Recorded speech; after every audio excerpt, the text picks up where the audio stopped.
Welcome, family, to Black House Live's first book lecture series. In this series, we're going to start with the ancestor, Dr. Amos Wilson's Blueprint for Black Power, a moral, political, and economic imperative for the 21st century. Just some ground rules, right? We won't actually be lecturing on every single chapter in the book. Any reviews that I do, I try to do them in a way that gets the audience excited, right? To go back to the content themselves, right? So these books weren't made to sit on shelves. They're meant for us to use, crack them open, highlight, circle in, and put to work.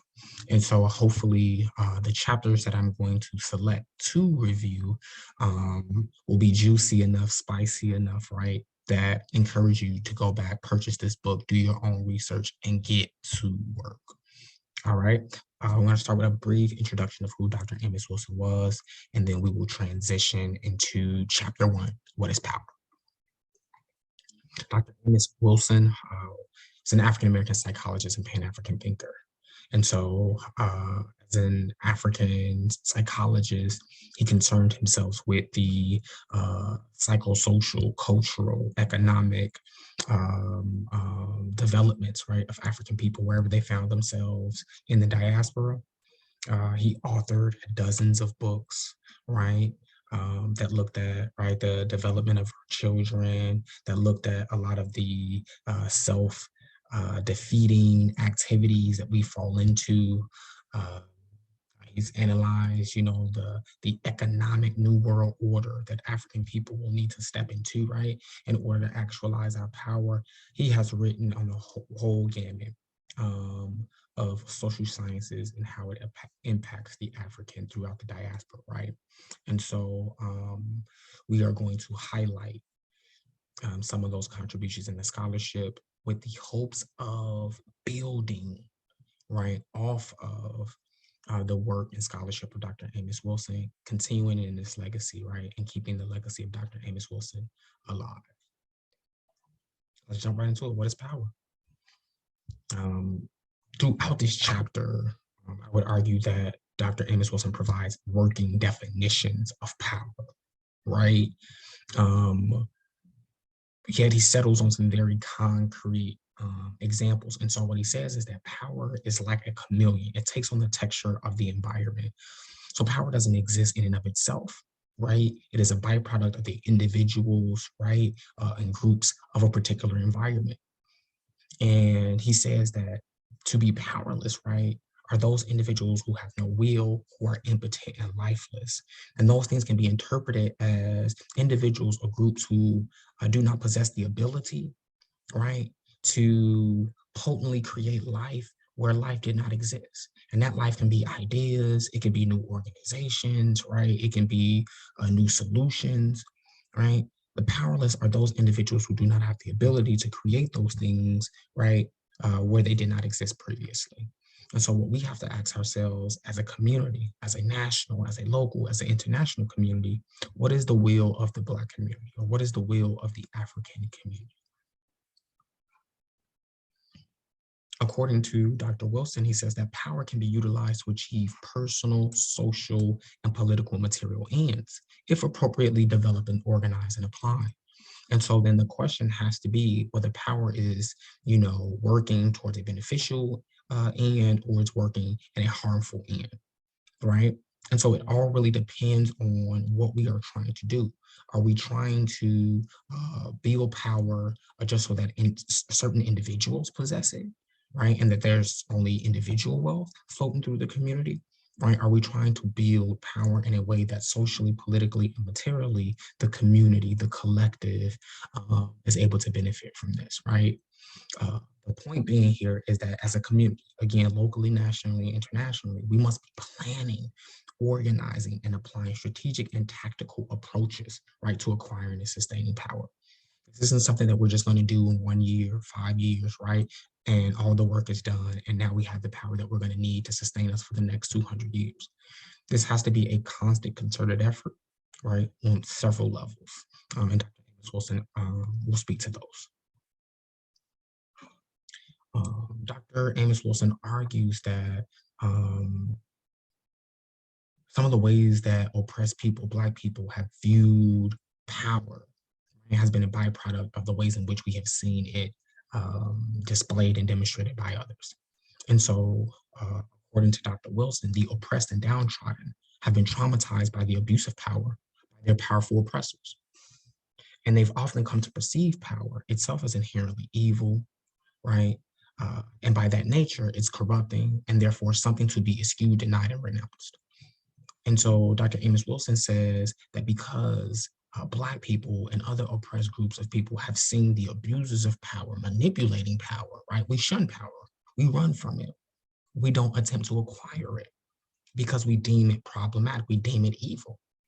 And what Dr. Amos Wilson attempts to explain to us, right, and get us to see in this chapter is that the abusers of power do not have a monopoly on power, right? And thus their examples of power should not be the only examples that we as Black people use, right? When we're thinking about the possibilities of what power can look like, right? Black power is not equal to white power or any other abuses of power. When we talk about Black power, right, we are talking about new, creative, futuristic concepts of power, right? Ways in which we may never have seen before. Sure, there may be folks in our communities, folks around the world who we see who have some aspects of power, and we may want to mimic that, right? We may want to actualize some of the steps that they utilized. But overall, collectively, there's still a lot of work to be done when it comes to this power differential. Who does it benefit? Dr. Amos Wilson asks us, who does it benefit for Black folks to have the mentality where they shun power? According to Dr. Wilson, there are many Blacks who've been convinced by racist propaganda that supreme power is divinely deeded to dominate whites. They therefore suffer anxiety and attacks. They feel as if they're blasphemously rebelling against God. These perceptions of an orientation toward power on the part of the African people is but a prescription for their unending subordination, exploitation, and ultimately, when it is convenient to the purposes of their oppressors, their genocidal demise. What is Dr. Wilson saying here? Dr. Wilson is saying that Black folks have been convinced by racist propaganda that power is something that was given to white folks by God. Thus, when Black folks are encouraged to rebel against, right, this racist white domination, when they are encouraged to rebel against this white power, many of those same Black folks believe that they are blasphemously rebelling, or they refuse to rebel because they believe that they are somehow going against God's judgment or God's plan. We like to refer to this in community as the "they ain't gonna let us" syndrome, right? You'll hear one group of folks coming up with creative solutions, right, to overcome their oppression, right, to seek liberation. And then you'll have another group of folks telling them what racist white folks ain't gonna let them do, what they will never allow, and if they found out, what they would do to us. Again, Dr. Amos Wilson asks, who does it benefit for us to have these kind of pathologies, right? To have these kind of set mindsets. The relationship between power and force. Dr. Amos Wilson quotes Royal May, who defines power as the ability to cause or prevent change.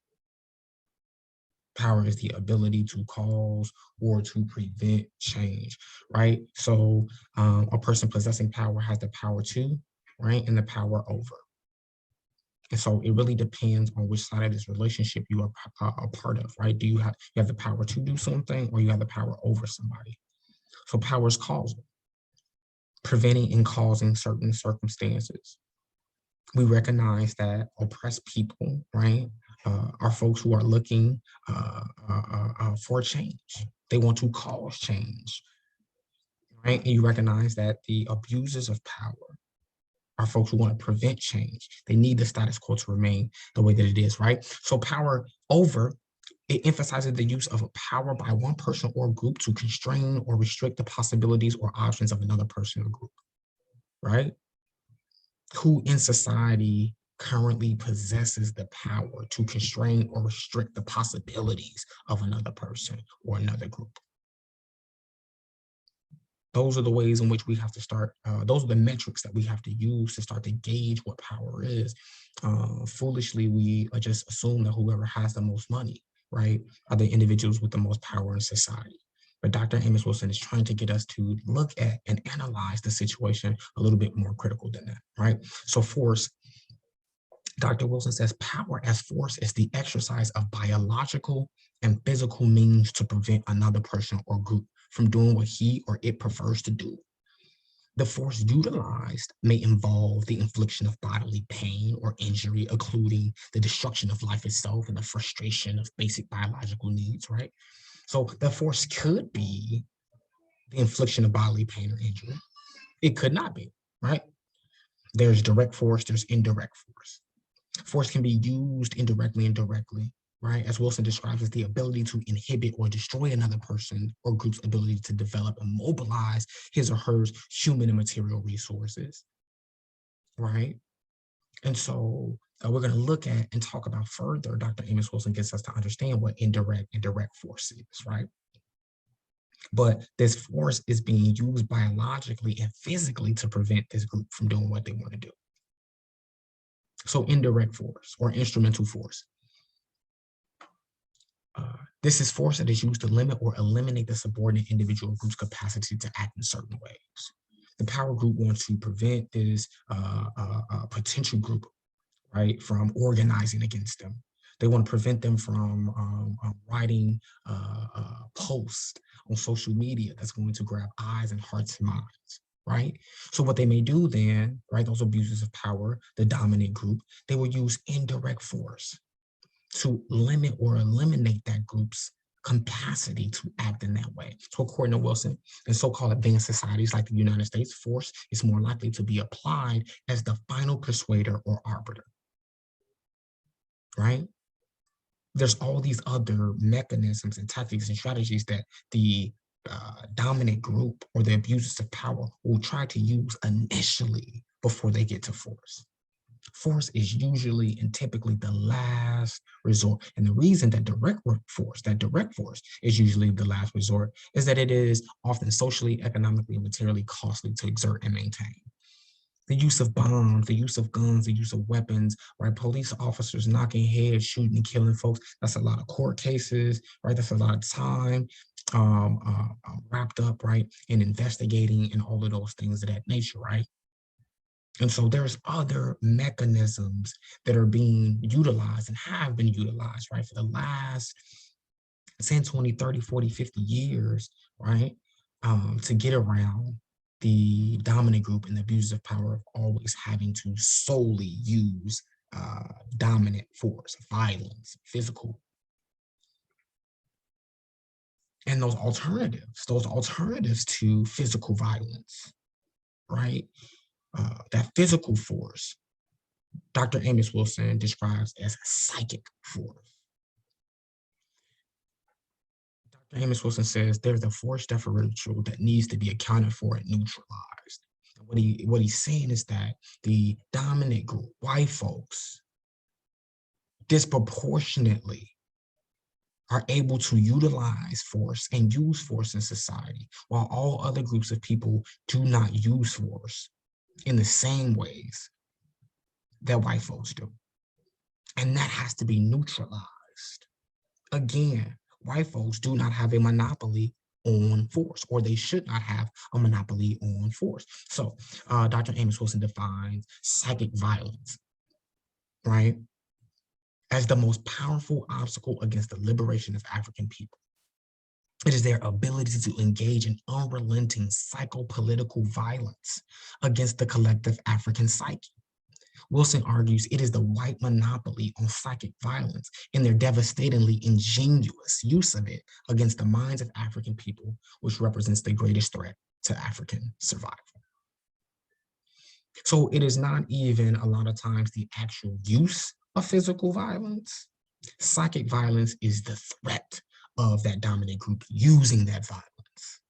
So if we go back to the they ain't gonna let us syndrome, right? or what they will do if they found out. That's psychic violence. You can potentially prevent a group of people from moving and acting because of this fear of psychic violence, this fear of potential violence that is going to happen to them if they vote, if they organize, if they kick up a fuss, if they challenge the status quo. So examples of psychic violence, right, is the projection of negative stereotypes, caricatures, the falsification of history and culture, and the miseducation of Black people. These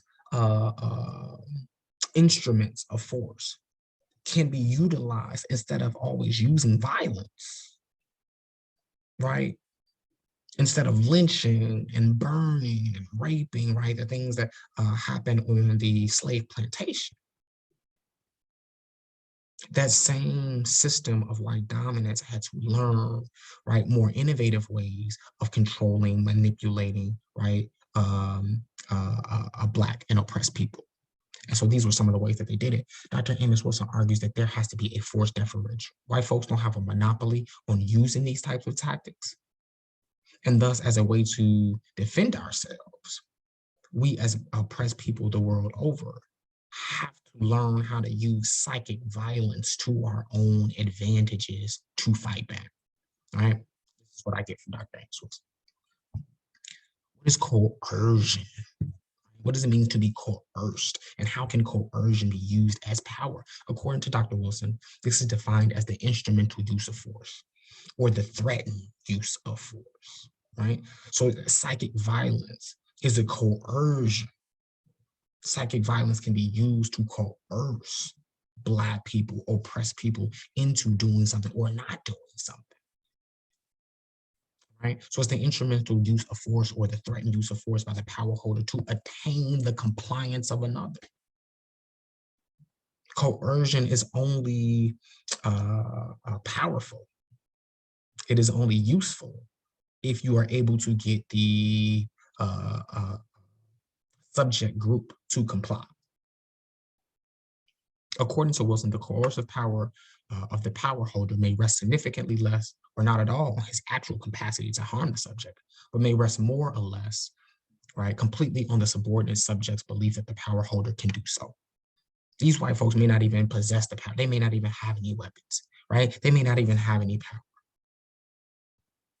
But their power lies in them being able to psych out the subject oppressed group into believing that they have these weapons, believing that they possess power that they truly don't possess. Power holders exercise power over their subjects because of the subject's misperceptions and misunderstandings or false beliefs about the power holder's ability to restrict their options or possibilities. Dr. Amos Wilson refers to this as the Oz phenomenon, right? In The Wizard of Oz, right? The folks had these misperceptions, this misunderstanding around who the wizard really was. Black folks, oppressed folks have a misperception and a misunderstanding around who white folks really are. They bleed just like we do. They breathe just like we do. They're not these big bad boogeymen. Agents are able to coerce other agents by acting upon their beliefs rather than by controlling their action environment directly. And so we think about police towns and police communities where Black and brown bodies are constantly under surveillance and being policed, right? But the coercion goes beyond just the police's ability, right, to be able to control a community. Our behavior is being psychically controlled, coercively controlled, right, by these abusers of power, because many of us are choosing not to fight back, are choosing not to challenge, because we are afraid of some power that doesn't even exist. The coercion lays in the underestimation of one's own capacity to successfully thwart the coercive or punitive actions of the dominant agent, right? So the coercion lays in our misunderstanding. It lays in our confusion. Because if we really understood the power that we possessed, right, we wouldn't allow ourselves to be psyched out in this way. And Dr. Amos Wilson will say this to us very clearly. The solution to coercion, according to Dr. Wilson, equally and often of greater importance, the ability of the dominant agent to coerce the subject may rest on the subject's misperceptions and underestimation of his own capacity to successfully thwart the coercive or punitive actions of the dominant agent. All Dr. Amos Wilson is saying there, right, is that the solution in coercion, right, of overcoming being coerced, lies in us understanding the power that we truly possess.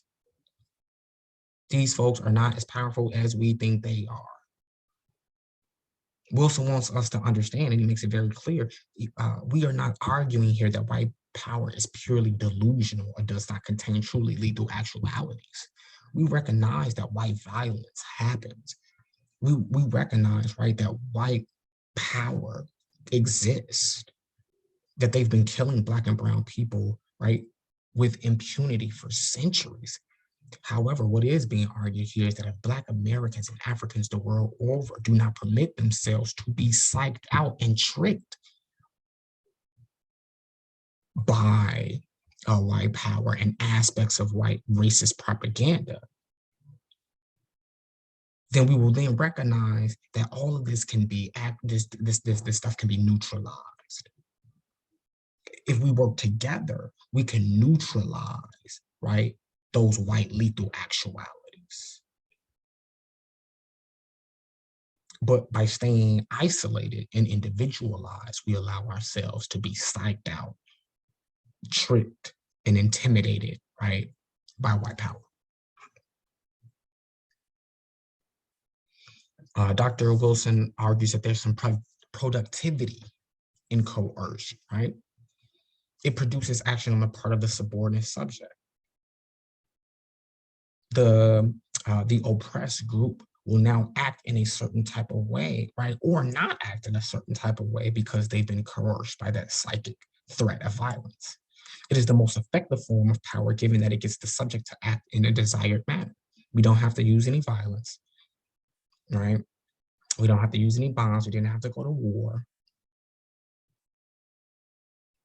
We insinuated or may imply that there will be a consequence if these Black folks went out to vote, if these Black folks organize, if these Black folks wrote dissenting posts on social media. We were able to psychically threaten them, right? And thus prevent them from acting in a desired manner. However, the use of coercion as power requires surveillance, which requires a lot of money.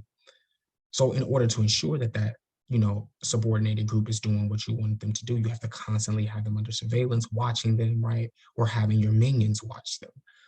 According to Wilson, the relative inefficiency or counterproductivity and costliness of exercising force or coercive force as the primary means for dominating other groups serve to motivate power-holding groups to develop other more effective but less obvious and intrusive ways, right?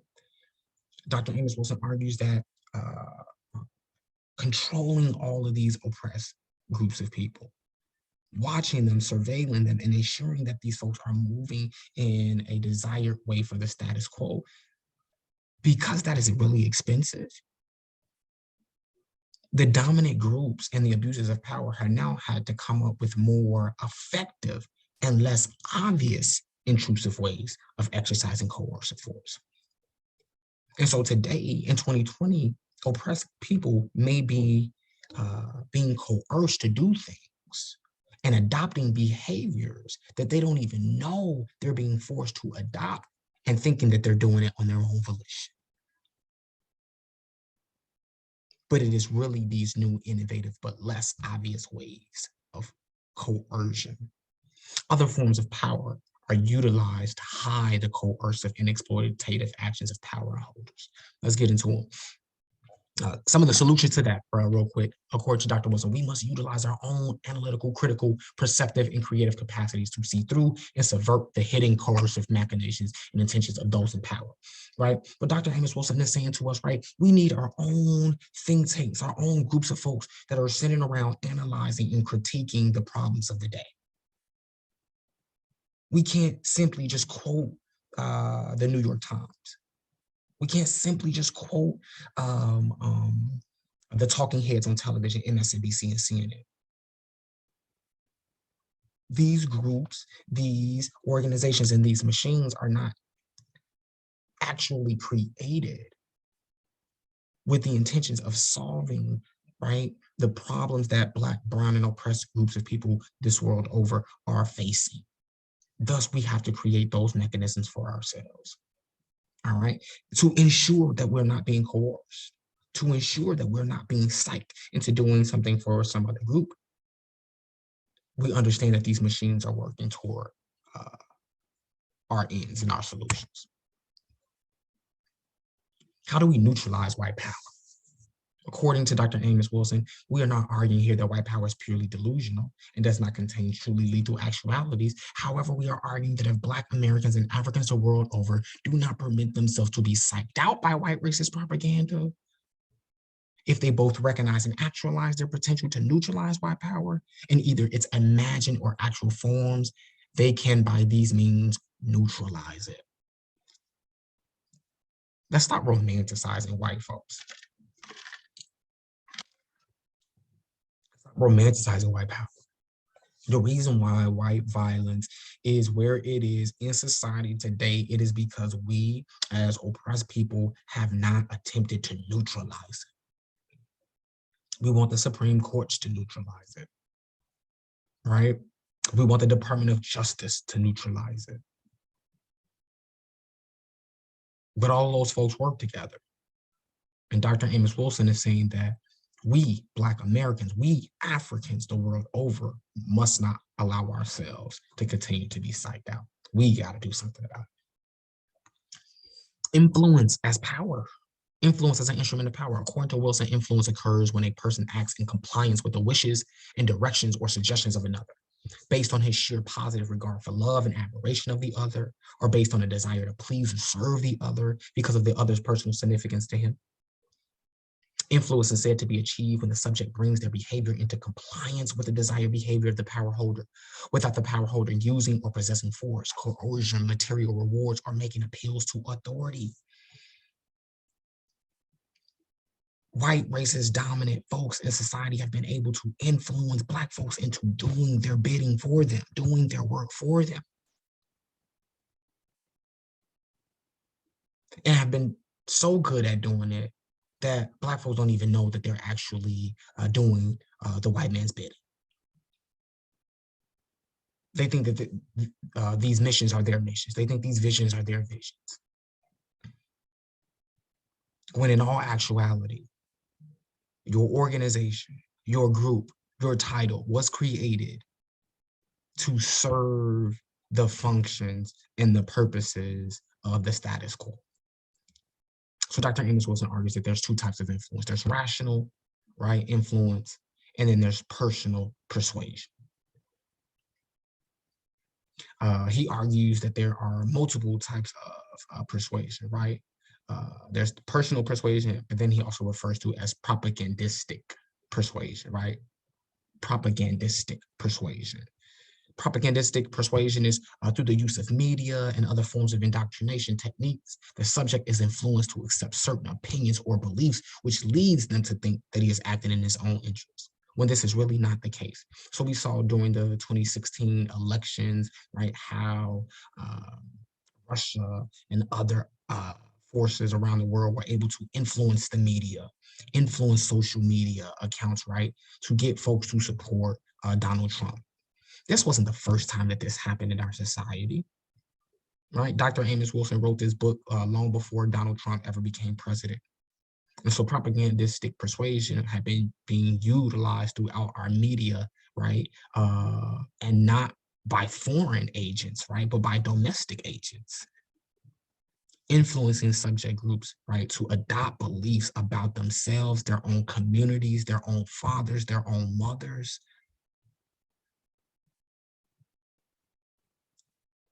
that would act against their own interests, their own community's interests, right? But support the interests of the dominant group and the status quo.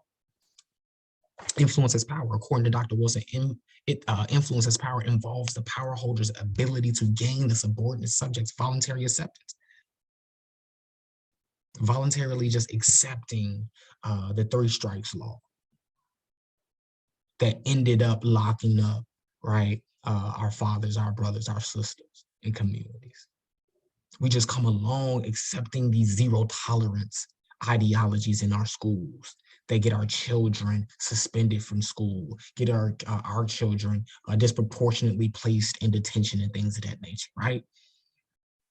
Because we uncritically accept the pathologies, right? That our children are the ones that are problematic, that our children are criminal, that our fathers and brothers and sisters are criminal, right? Thus, when they become criminalized, there's nothing to fight against. Influence as a type of power, as a type of rational, personal, propagandistic persuasion may serve to render the possession and exercise of other types of power unnecessary. You don't have to coerce anybody. You don't have to use physical force in the community anymore, right? When you can influence their leaders, when you can influence their authority figures, they will then self-correct. They will self-govern themselves.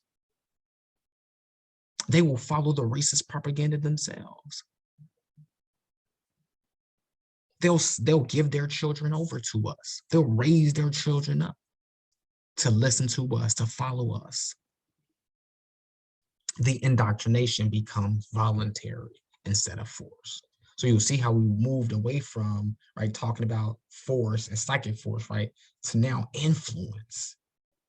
And influence is that the subjects, the oppressed groups, are voluntarily doing these things now because of their indoctrination. The threatened use of force along with its occasional use now expresses itself as influence. Psychically, you have been scared and afraid of these white folks and what they were going to do to you, right? That you have indoctrinated and socialized yourself into just going along and following. Because if they find out that I'm not doing it, right? And if I don't go, and if I don't, and if I, what they gonna do, right? So the threatened use of force along with its occasional use now expresses itself as influence. What is the solution to this racist influence, right? According to Dr. Wilson, only by choosing to accept and live by an Afrocentric frame of reference will Blacks escape the disempowering white influence and correspondingly enhance their own power. In the next chapter 2, Dr. Amos Wilson starts to get into these Afrocentric frameworks that we as Black people can use, right, to start to develop our power, where these sources of power lie, right, so that we can then develop these Afrocentric frameworks. I would argue that it is not enough to, right, just, just adopt somebody else's, right, frameworks. In each group, every setting, wherever that African finds herself or himself, right, in the diaspora, right, that framework for Afrocentric values and belief systems are going to look differently, right, depending on where the African is, right, in space and time. But what Dr. Amos Wilson is reminding us, right, the only way that we allow ourselves not to be psyched out by this European, right, to not be influenced by this racist European, it is to choose frameworks that are specific and unique to us, right? You'll remember that I stated that Amos Wilson was an African-American psychologist, right? And so as an African-American psychologist, he was of the mindset that European psychology did not answer or speak to the unique problems that Black and brown folks found themselves in, right? And so a unique type of social science was going to needed to be able to be created, right, to speak to that unique experience. Thus, to not be influenced by a racist agenda, we have to adopt our own unique agendas. What is competent authority? According to Dr. Amos Wilson, a competent authority is defined as authority that rests solely on the subject's belief in the superior knowledge or skill of the exerciser, rather than on formal position in a recognized hierarchy or authority. So you have oppressed folks who believe that whatever white folks say, you got to do it, all right? You have oppressed folks who are more inclined to listen to their white supervisors than black supervisors. If my white supervisors tell me to do it, I'll do it. If my black supervisors tell me to do it, then I might have some questions. I saw this in the classroom as an educator, right? My students feel way more comfortable challenging, questioning, asking very critical questions in my space that they didn't do when they went to classes with their white teachers. They just wrote notes and regurgitated everything back to them, right, on Fridays. Competent authority or expertise, according to Dr. Wilson, can be masked as social privilege and power exercised by one group over another. When we start to see one group, right, becoming the spokesperson and becoming the face of an organization, we then start to associate those people as the experts of that field. So I'll use, for example, when it comes to environmentalism, right? White folks, by and large, are the spokespeople and become the face for environmentalism, right? While ironically, white folks and many white organizations are responsible for destroying the environment, right? And so then we come to associate, a white expertise in the environment solely with them. And we don't look to other more diverse perspectives, right, when it comes to protecting and preserving the environment. According to Wilson, competent authority, if monopolized by one social group, may serve to facilitate that group's social power over a dependent, less competent subordinate group. And so what Dr. Amos Wilson is trying to encourage us as Black folks, right, and other oppressed groups around the world is to not allow white folks to monopolize competent authority or expertise. The word science is in and of itself becoming to be associated with white Eurocentric thought. Farming is being associated with white Eurocentric practices. Unionizing, right? All of these aspects of authority and leadership, we are allowing to become monopolized by whiteness. And thus, it becomes hard for us as Black and brown people around the world to visualize ourselves in those positions of power because we allow them to be monopolized, right, by whiteness. Legitimate authority. So we have competent authority, legitimate authority. According to Dr. Wilson, the power relation in which the power holder possesses an acknowledged right to command and the subject in the knowledge obligation to obey. We have legitimized, right, the authority.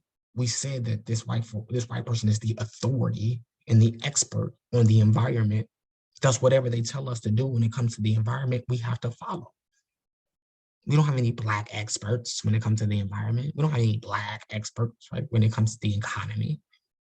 So when white economists speak, Black folks just obey. According to Dr. Wilson, authority can be said to be legitimate to the extent that it conforms to established rules. It conforms to established rules to the extent to which the rates used to justify it are based on shared beliefs or norms and are based on the express consent of the subject. Wilson reminds us that legitimate authority and the power relation it entails are based on the acceptance by those who submit to it of certain beliefs, values, rules, and modes of giving consent. So it's really interesting, right? Because I've been harping on the environment and using the environment, right, as an example, right? Under democratic leadership in this country, there's these, huge, $1 million and $1 billion campaigns put out to the world to argue that the Democratic Party is doing something about the environment, right? And that they are concerned with climate change and all of these things, right? And then we can have more conservative leadership in office where then climate change is even debated, right? Is it real, or is this something that was invented and created by the left and liberals? And so depending on which political form of leadership is in office, it will sway what the talking points right, are. And the rest of us, right, just go with the fray. So if the Democrats tell us that we need to be concerned with the climate, right, then folks are concerned with it. If the Republicans tell us not to be concerned with the climate, then we don't listen to it. This is how we give legitimacy to it, according to Dr. Wilson. It entails the acceptance by those who submit to it. According to Dr. Wilson, rules, beliefs, and consent are manufactured by those in power to justify, legitimate, and serve their interests. In its origins, white American power was not legitimized by African Americans, who at the time of its origination were held in captivity, and to this point in time have been largely excluded from significantly participating in American legitimization processes, right? And so what Dr. Amos Wilson is trying to remind us is that many Black folks, uh, while we didn't necessarily legitimize white folks as authority, right? This happened long before us. It was happening while we were in chains. Um, Today, to accept any of these concepts, to follow any of these rules, right, means that to a certain degree that there is some type of autonomy that we as oppressed people play in this system remaining the way that it is today. Okay? We have been influenced, coerced, and psyched out into following and continuing to follow this racist propaganda, this racist domination by whites. What is the solution to this blind, legitimate authority? Dr. Wilson argues that the illegitimacy of white American power is founded on the illegitimacy of its original sins of genocide, theft of property, and enslavement. How can the folks who abused, raped, stole, robbed people from all around the world, how can these folks be the experts? How can these be the legitimate leaders, right, of any field? Why must we follow them? Dr. Wilson argues that the questioning of the legitimacy of white power is a call for African Americans to critically examine the origins and functions of the rules, morals, values, customary attitudes, behavior, common perspectives, uh, uh, and folk ways of American society. We have children in society, we just send them to schools, and we just blindly expect our children just to accept what is being taught to them, what is being socialized and indoctrinated into them. But Dr. Amos Wilson encourages us, reminds us that we have to critically examine these rules, these morals, and these values. Because to not do so legitimizes this racist white propaganda.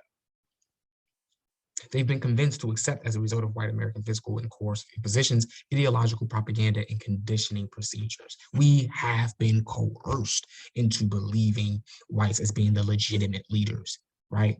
In environmentalism, the leading experts when it comes to the economy, the leading experts when it comes to the center of disease and control. Where are our doctors? Where are our scientists? Where are our think tanks that we've created, right, to solve our issues? We got to get back to that. Conditioned consent. According to Dr. Amos Wilson, conditioned consent is ideological acceptance and behavioral conformity of Black Americans to white Americans' political and economic domination. Conditioned consent. We have been socialized and indoctrinated into accepting their ideologies, their philosophies. We just continue to come around parroting their economic ideology. So I'll hear a young brother in a business class 101, a young sister in a business class 101, there can't be a rich without the poor. You can't have the rich without the poor. You were taught that, and you are being socialized into believing that particular philosophy. However, there were other economic systems that other groups of people and other civilizations of people that used long before capitalism, or long before the word capitalism came into our minds, or socialism, right, or any of those other terminologies, right? Conditioned consent, it is ideological acceptance and behavioral conformity, conforming our behaviors to acquiesce to white acceptance, to get those positions, to get elected, to get promoted. And they're designed to blind them from the fact that they can only gain access to and occupy a very significant number of positions of influence by creating, developing, and applying ideological actions, perspectives, which go beyond, stand out the existing relations of power. They're supporting social customs, traditions, and arrangements. We are doing things that are counterproductive to our own development and our own nature. We are supporting, right, and getting that dominant group very rich and wealthy while we remain stuck and in place. What is the solution to conditioned consent? According to Dr. Wilson, if Blacks are to empower themselves, they must question white originated and self-serving rules and ideological justifications. We must be critical, right, of these ideologies that we have just blindly accepted. We have to break the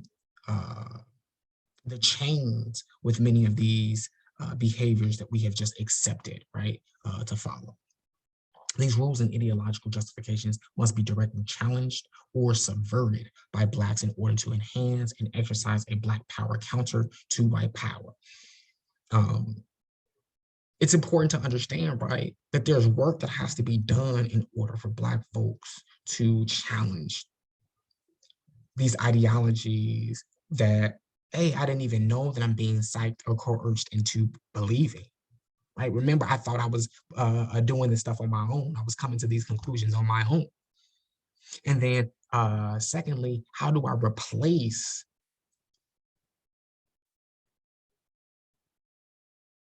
conforming to another group or conforming to these objectives of the other group, right? Right, and replace that with Black power when I don't even know what Black power is. It's important to understand that there is work that has to be done, right, on behalf of Black and African people, of learning our culture, learning who we are, right, learning what it means to be Afrocentric before we can just adopt an Afrocentric framework. That is important to say. Manipulation as power. According to Dr. Wilson, the attempt by the manipulator to elicit certain desired responses from his subject while concealing his efforts to do so. The manipulator seeks to constrain, restrict, or prevent certain undesirable actions on the part of his subject, or to subtly direct his subject to behave in certain desired ways outside of his subject's knowledge and awareness.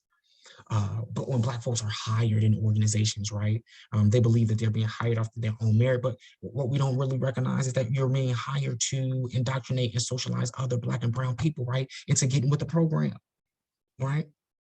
We put you in this position of leadership so that you can go and talk, so that you can have the conversations with them. We don't know how to talk to your kind. We can't talk to niggas like you. We can't talk to women like you. So we'll hire a woman of color, or we'll hire a man of color. And your job is to socialize, indoctrinate, and recruit other like-minded people such as yourself. The manipulated subject, and you don't know that that's what your job is. You don't know that you were manipulated into the organization or promoted into the position to do that work. The manipulated subject may lead or may be led to perceive his own responses and behaviors as expressions of his own will, right? I got here on my own. I worked really hard, that's why I'm here. They recognize the hard work that I've been doing in the company all these years, and now I finally been promoted. Unlike the exercise of obstructive physical force, visible, coercive, and authoritative power, where the intent of his adversaries and the source of assault and frustration are known to the subject, manipulation is a form of power that cannot be openly resisted by the power subject. So remember, we were talking about, force, physical violence, all those things being very expensive and tend to be the last resort, right, of the dominant group. They have to start to come up with more innovative and less obvious ways of getting Black folks and oppressed folks to do what they want us to do. And manipulation is one of them. Manipulation is getting people to do what you want them to do without them even know that that's what you're doing. The manipulation of African American political and economic attitudes by the white ruling elite is designed to effectively secure, enhance, and exercise power while not appearing to do so. I'm gonna say that again. The manipulation of African American political and economic attitudes by the white ruling elite is designed to effectively secure, enhance, and exercise power while not appearing to do so. So when we see in 2017, 2018, 2019, 2020, Black folk adopting very conservative ideologies and perspectives, that didn't just come out of nowhere. There has been concerted efforts into getting those groups of people to start to adopt those types of perspectives, right? The point is to win the acceptance of Blacks by the legitimacy of white power.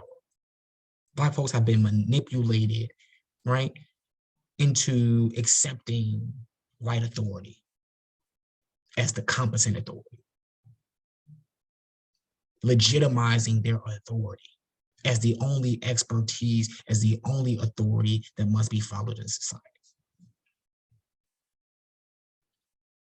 I'll use the example, a friend of mine, we were starting school and opening the school, and even as we were telling, folks in community that we are developing this Afrocentric school that is for our children, we are being asked by those same parents to legitimize our school based off of white institutional standards. How are you going to assure me that my child is going to get what they would get if I sent them to one of these white racist institutions? Is essentially the questions that they were asked.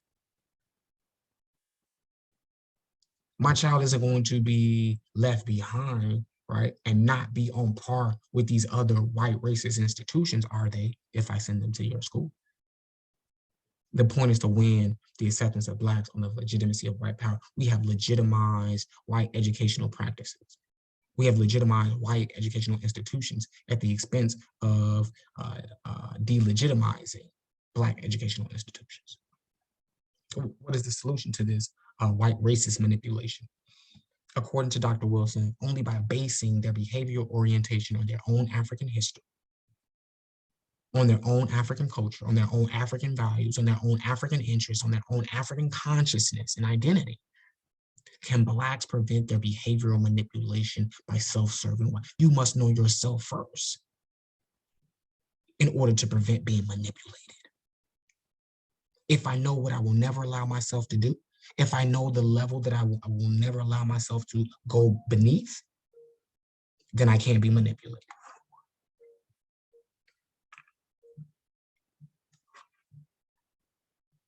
Summary of this chapter. All of the forms of power discussed when used by whites to maintain their power over Blacks add up to the social power relation between whites and Blacks. It is the white domination and Black subordination. Dr. Amos Wilson makes this very, very clear, right? All of those different forms of power that we were going through and talking about, right, was eventually to get us to the point of understanding, right, that this was set up, the power differential that we have in society is white domination, Black subordination. Social domination occurs when the power of one person or group over another is exercised in a systematic manner at the expense of the dominated person or group.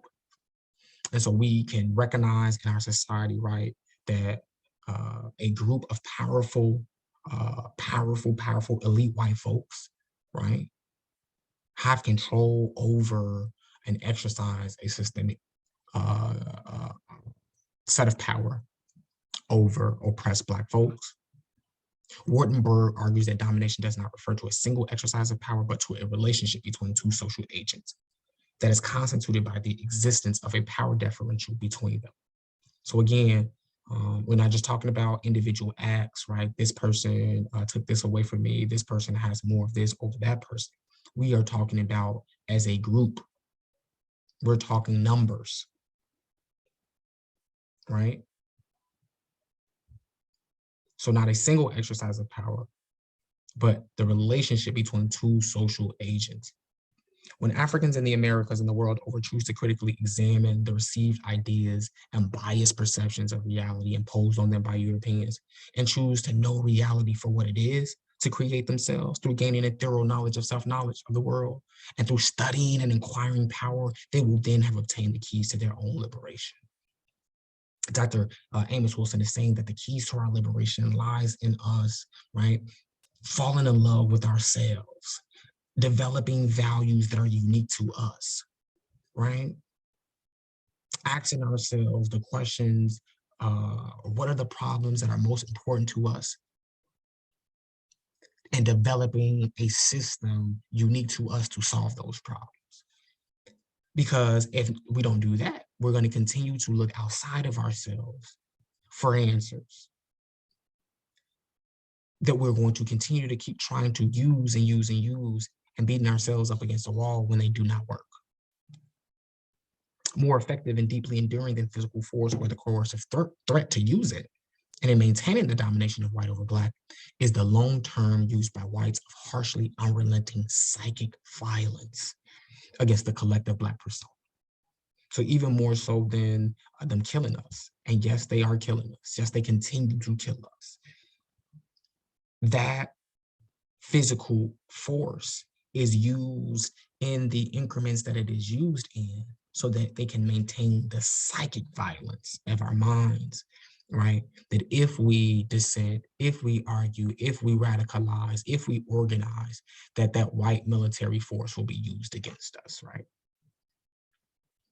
Psychic violence makes the victimized individual group vulnerable to the soft yet ultimately more treacherous and effective forms of social domination, social coercion, influence, manipulation. We legitimize alleged white authority. We will legitimize it as competent expertise, right? And then Dr. Amos Wilson argues that we become ideologically hypnotized, right?